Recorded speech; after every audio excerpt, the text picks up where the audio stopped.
कहानी धरती की, जहां धरती बोलेगी और हम सब सुनेंगे। एक ऐसा कार्यक्रम जो आपको ले जाएगा धरती के सफर पर, जहां विज्ञान के जरिए हम समझेंगे उसके पुराने रहस्य, बदलता स्वभाव और उनसे जुड़ी रोचक जानकारियां। हर एपिसोड में धरती का अतीत, वर्तमान और भविष्य एक आसान और दिलचस्प बातचीत के साथ। तो आइए आपको मिलवाते हैं हमारे अगले एपिसोड के गेस्ट से। डॉक्टर पूनम, एक आम इंसान के लिए परागकण या पॉलन ग्रेन केवल एक फूल होता है या एलर्जी होता है, लेकिन आप उसे टाइम कैप्सूल कहती हैं और 5 करोड़ वर्ष पीछे जाकर जो मिट्टी में दबे या जहां भी आपको वो पॉलन ग्रेन के फॉसिल्स मिलते हैं, उनके अध्ययन से धरती के आप अतीत को पढ़ती हैं।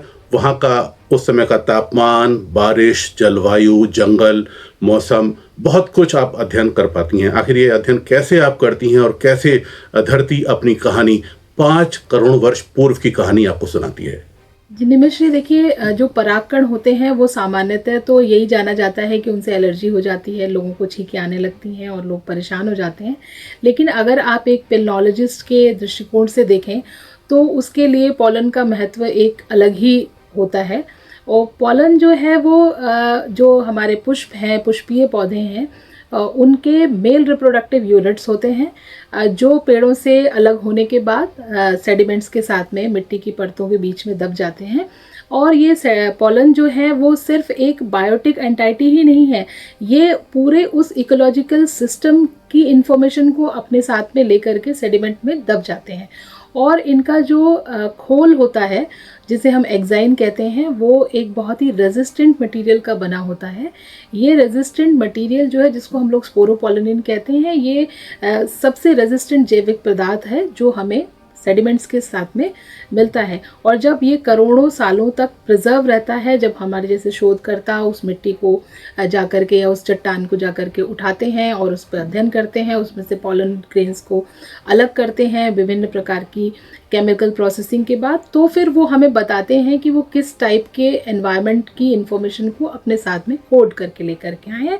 उसी की सहायता से हम लोग वेजिटेशन को रिकंस्ट्रक्ट करते हैं और वेजिटेशन के रिकंस्ट्रक्शन के साथ साथ वो हमें वहाँ के क्लाइमेट की भी इंफॉर्मेशन देता है और वहाँ के पूरे वातावरण, पूरे इकोसिस्टम की जानकारी देता है। डॉक्टर पूनम, आपके अध्ययन से हमको पता चलता है कि आज से 5 करोड़ वर्ष पूर्व धरती आज से कहीं ज्यादा गर्म थी। तो आज से 5 करोड़ वर्ष पूर्व धरती की वो गर्मी और वो जो डेटा आपकी रिसर्च में निकल के आया है, क्या आज के ग्लोबल वार्मिंग के लिए कोई संकेत देता है? जी हाँ निमिश्री, देखिए, जो इयोसीन टाइम की वार्मिंग्स थी, उस टाइम को हम पूरा एक पृथ्वी का हॉट हाउस फेज ही कह सकते हैं। उस समय पृथ्वी पर हॉट हाउस फेज चल रहा था, पोलर रीजन्स में आइस कैप्स नहीं थे। उस समय की जो प्लेट की कन्फिग्रेशंस थी, यानी कि जो पृथ्वी की संरचना थी, वो भी आज से बहुत फ़र्क थी। और लेकिन जो वार्मिंग चल रही थी, उसका प्रभाव बायोटा पर अगर हम लोग जांचें और उसकी जानकारी इकट्ठी करें तो वो ज़रूर ही आज की होने वाली वार्मिंग के बारे में लेसन्स दे सकती है, चेतावनी दे सकती है। डॉक्टर पूनम, आपका शोध केवल प्रयोगशालाओं तक सीमित नहीं है। ONGC और ऑयल इंडिया लिमिटेड जैसी कंपनियों को भी आपके अध्ययन से बहुत फायदा मिलता है। आप जब कम्बे, कच्छ, असम के क्षेत्रों में जाती हैं और वहाँ के जब आपको पॉलन ग्रेन्स के जीवाश्म मिलते हैं, तो आपको ये कैसे पता लगता है कि इन क्षेत्रों में गैस और तेल हो सकता है? देखिए, जो भी पेलनोलॉजिकल एंटाइटीज़ हैं या यूँ कहें कि पॉलन से एसोसिएटेड जितने भी माइक्रोफॉसिल्स हैं, उन सबको जब हम मिलाकर उनका अध्ययन करते हैं तो उनमें हम देखते हैं कि बहुत सारे एज मार्कर्स हमें मिलते हैं। एज मार्कर माने कि वो एक पर्टिकुलर समय में उनका प्राकट्य हुआ होगा और एक पर्टिकुलर समय में ही वो समाप्त हो गए होंगे और उनका जो एक्सपेंशन रहा होगा वो ग्लोबल रहा होगा, यानी कि उनकी शॉर्ट जो है लाइफ रही होगी, लेकिन उनका विस्तार पूरे बहुत वृहद रहा होगा। उन मार्कर्स को हम लोग आइडेंटिफाई करते हैं, उनके बेस पे हम लोग उन स्तरों को, उन होराइजन्स को डेट करते हैं और बताते हैं कि उनकी आयु क्या रही होगी। उन्हीं आयु के आकलन के बाद अलग अलग क्षेत्रों में अलग अलग ड्रिल होल्स बनाए जाते हैं, कोर निकाले जाते हैं, जिनको कि हम लोग कोरिलेट करते हैं।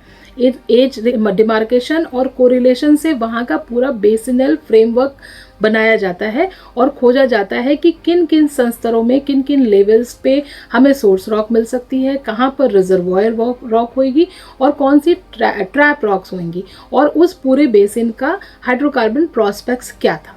जब पराग कण बोलते हैं यानी धरती की 5 करोड़ वर्ष पुरानी कहानी, इस चर्चा को आप विस्तार से सुन सकते हैं डॉक्टर पूनम वर्मा के साथ इस मंगलवार दोपहर 3 बजे कहानी धरती की कार्यक्रम में, केवल रेडियो KGMU गूंज पर।